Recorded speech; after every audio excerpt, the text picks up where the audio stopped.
الناس كلها عينيها على الدولار، وفعلا النهاردة الدولار عامل قفزة جديدة مقارنة بامبارح.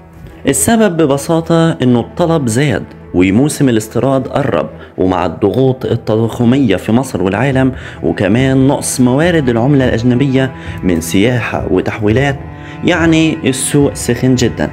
بالنسبة للأسعار في البنوك فهي كالتالي: في الأهلي المتحد 48.60 للشراء و48.70 للبيع.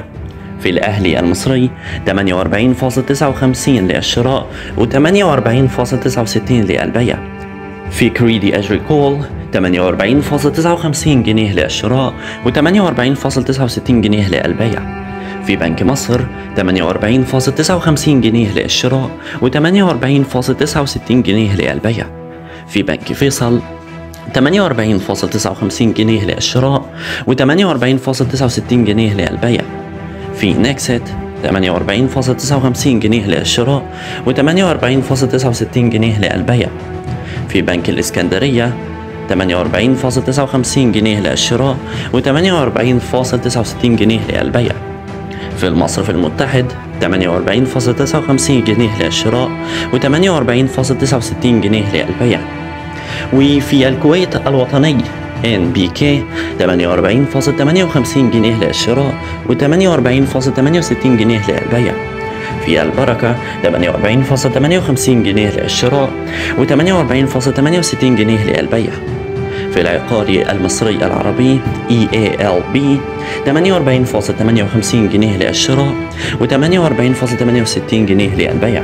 أما في السوق السوداء 48.30 للشراء و49.30 للبيع. يعني مثلا $5 بتساوي 242 جنيه، وال10 دولارات 483 جنيه، وال50 دولار 2415 جنيه، وال100 دولار 4830 جنيه. تحليل سريع: اللي بيحصل ده مش مفاجأة، السوق السوداء دايما بتلعب على أعصاب الناس وقت الاستيراد والضغط على العملة، والبنوك بتحاول تمسك نفسها وتثبت السعر نسبيا، بس طول ما المعروض من الدولار قليل هنفضل شايفين شد وجذب. ونصيحة للناس: لو انت مش مضطر تشتري دلوقتي استنى شوية وشوف الاتجاه، ساعات الهدوء المؤقت بيخدع، ولو مضطر تشتري حاول تعتمد على البنوك عشان السوق السوداء بتاكل في جيبك على الفاضي.